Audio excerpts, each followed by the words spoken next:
I recognized Ian first when he was a young actuarial student in my department. We were having a discussion about a job that had always been filled by an actuary. And I didn't think the job required an actuary. And Ian spoke up and said, I don't think it does either. And I guess just the fact that he was willing to go against his cohorts and say what he thought impressed me, and that was the first that I remember of being an outstanding young man. I was talking with Tom Watson. He and I had been very good friends for many years. And I asked him about his own succession and who he had in mind. And he said that he had 4 men, and he named them for me. And of course, Ian was in that list of 4. And I said, Thomas, you're kidding yourself. You really got only 1. That's Ian. To me, there's a great difference between leadership and management. And Ian, in my mind, exemplifies true leadership. You must be a visionary. You have to be able to look beyond today. A leader is not one who is necessarily standing around shouting orders and telling people what to do. They create the vision, they create the direction of the company, and essentially recruit and develop outstanding men and women to come in to support that effort. And that's what Ian's done. I think it's a reflection of Ian's leadership and prior leadership is the fact that anything they ever told me, they backed up.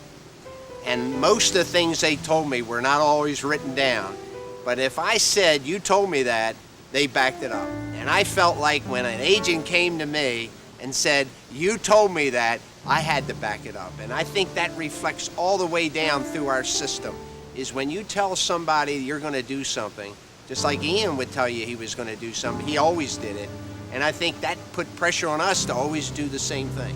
I believe that 10 years ago, if you'd asked Ian whether this company would be the company it is today as an accumulator of wealth, as a manager of assets, I think he never would have envisioned that. But that too speaks of Ian's ability to listen, to learn, and to see what's happening in the greater marketplace, to take advice from consultants, to look about him and make the change, the courageous change where necessary. Over and over and over again, he would say, what's the right thing to do? And even if the decision is tough to make, he would make it because, again, it was the right thing to do. It was the course of honor. And if that is such an intrinsic part of your philosophy, it gets incorporated into everything you do and ultimately gets institutionalized in the corporation itself. I think when bankers or analysts talked to Ian, they knew he wasn't blowing smoke. He was a very down-to-earth, straightforward individual that told things how it was, how they were. You could see it in Ian that he always cared about everyone, anywhere you went to. Ian would sit at any table, any particular place with agents or talk with agents. He's that kind of person.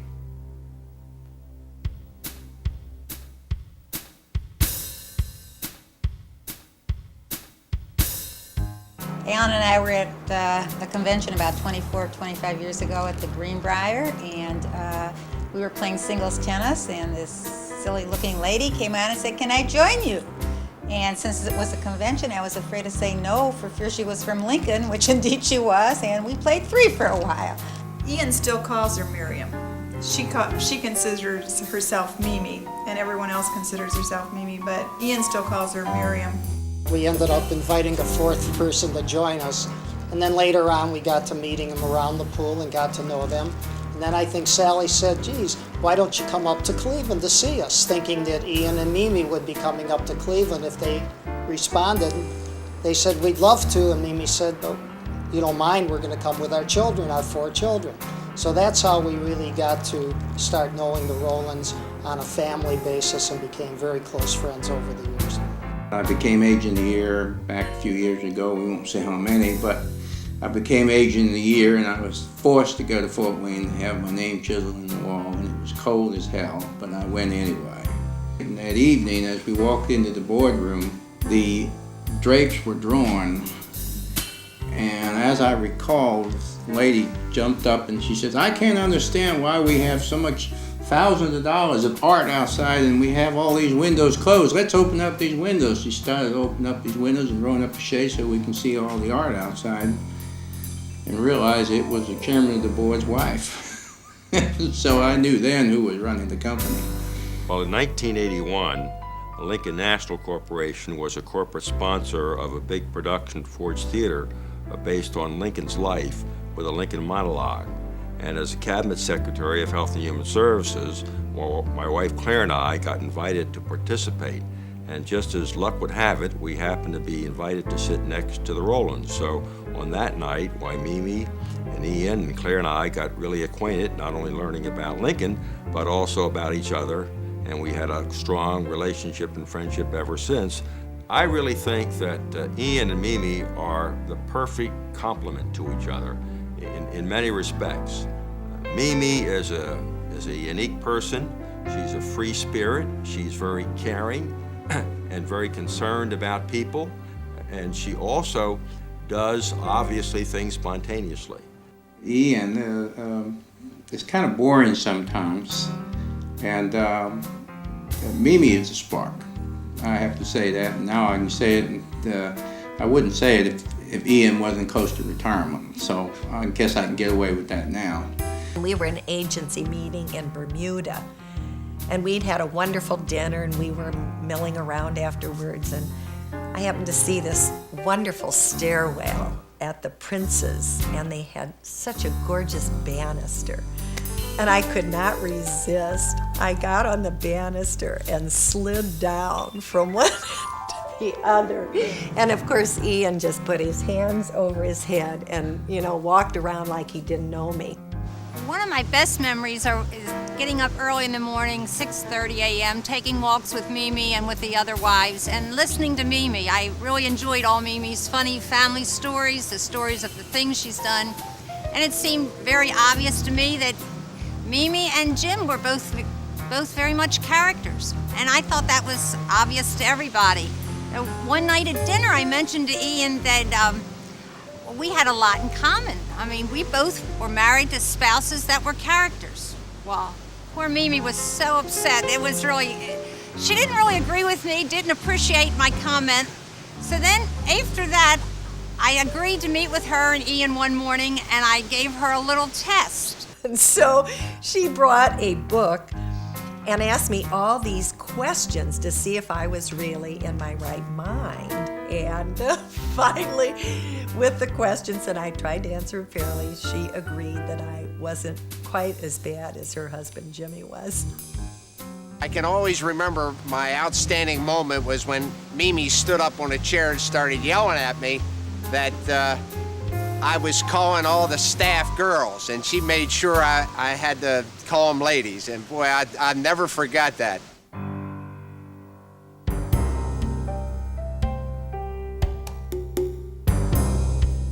What makes him different from the other CEOs?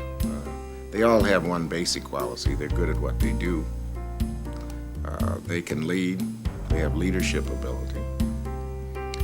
They often, however, have a hard time balancing the true objective of any corporation, and that is to develop shareholder value, to increase the value for our shareholders, and balance that with a commitment to the community. If you please, the larger community in which your corporation lives as we live in our own house or our own village, which people come to say today. Ian has been able to balance that well and has been able to keep the company on a profitable track, at the same time giving back.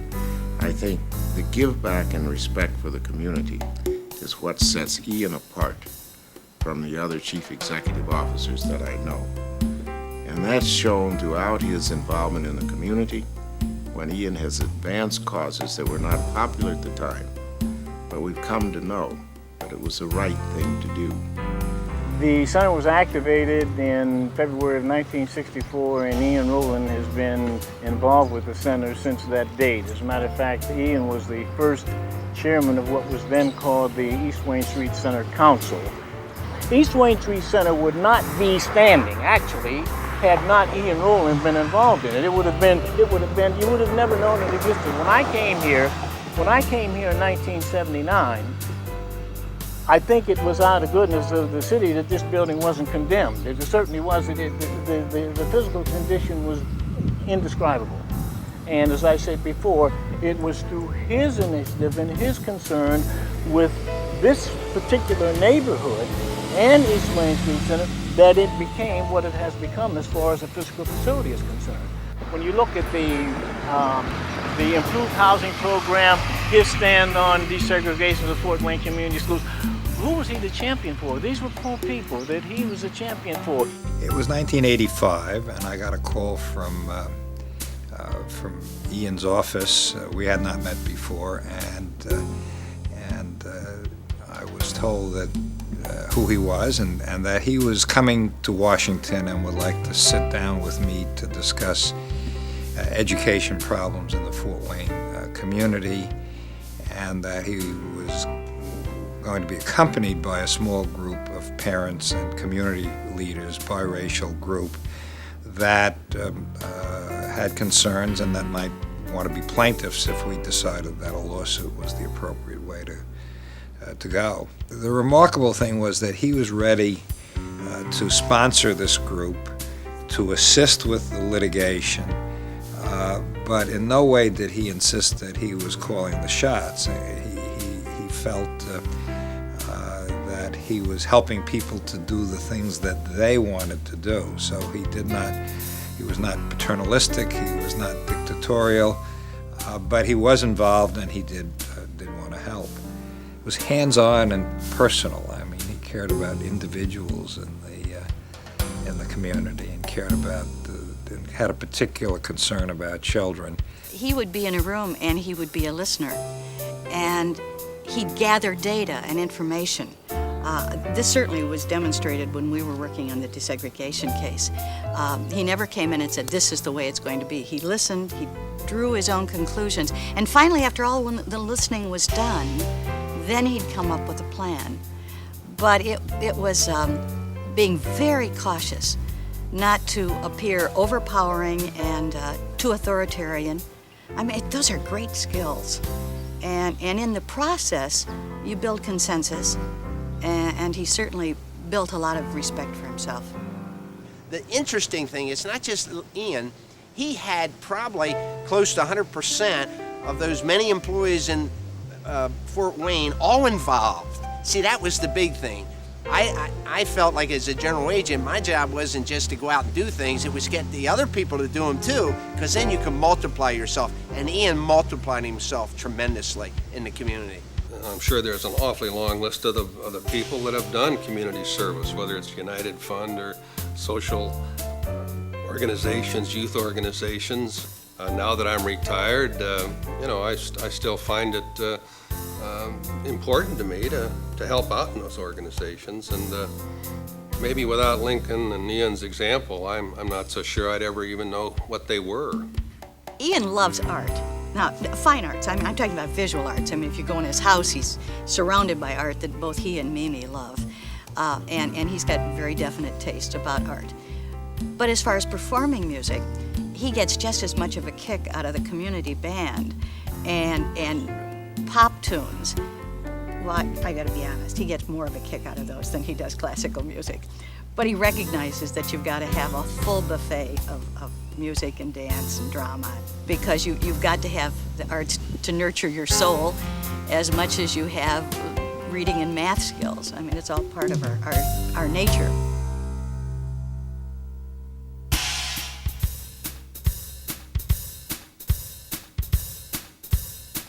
Every year we go up to Lake Wawasee in the summer, and we usually get in on a late Friday or maybe 7, 8 o'clock at night, totally whipped because it's a miserable, boring 4.5-hour drive.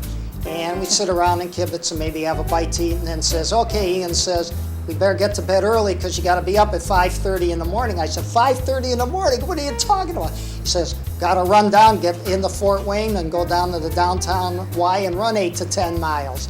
He not only encourages but almost stresses that anyone who can run be out there in the morning at 6 o'clock, whether it's rain or shine, and take off running.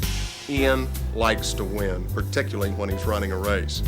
And it's even more important to him if he has someone like myself who might think they're just a little bit better than he is. The man is an incredible runner. He thoroughly enjoys it, and he stays so well fit that it's enjoyable to be invited to go out and run. We had been on about a 4-mile run with a dear friend of ours by the name of David Neff. And both of them knowing of my wanting to win so badly. But I think he takes special pleasure in running a lot of the younger guys into the ground. Well, unfortunately, I made my run, my dash, much too quickly. And about a half a mile, I sprinted over a half a mile wide open. Ian turned around to my friend as if to put his hands up and said, "Let him go, don't worry." And he smiled. Well, that made me even more angry. It's always fun to go along, and as he looks back over his shoulder to see who's still with him. Well, I got about 2 blocks from the hotel and thought I had died. Well, Ian and David blew by me, smiling, laughing with joy, and to this day, I can tell you, Ian has not forgotten the moment, nor have I. He likes to sail. They have a lake cottage up at Wawasee, and after they first got the cottage, he became interested in sailing. And so Mimi told me that he purchased a book, he read it cover to cover, and taught himself to sail. We've been sailing at a number of meetings that we've been fortunate enough to attend near the ocean or near bays, like the Caribbean, the Gulf of Mexico, and recently in Boston in a harbor. And most of us were very excited about crewing for Ian. Most of us.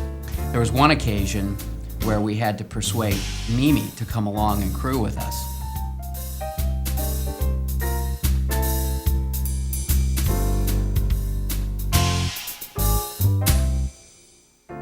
I have had a unique opportunity to know actually every person who's ever been the president of our company. Every one of these men has been a leader and has been a great contributor toward the growth of the company. Of course, Ian himself has said that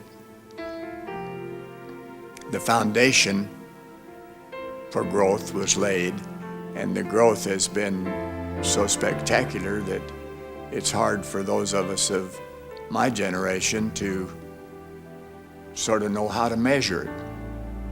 But he deserves a great deal of credit for what has been accomplished in the last 20 years. Ian Rolland is probably unexcelled as a leader in the insurance industry. I don't know of any other CEO that has served over 2 decades and held the leadership position in his company and in the industry that he has had. That's really remarkable given the fact that CEOs turn over every few years right now in our business. It's hard not to admire him. The thing that I lament is that he's leaving. And I think the greatest testament to Ian will be the fact that the company is going to be in good hands. We're going to continue. And those of us who have had the opportunity to feel his presence, if you will, are going to go on, and we've got a responsibility now to continue to carry our share, if you will, of the load for the company. And I think that that bodes well for what he's done for this institution. There will never be another Ian Rolland.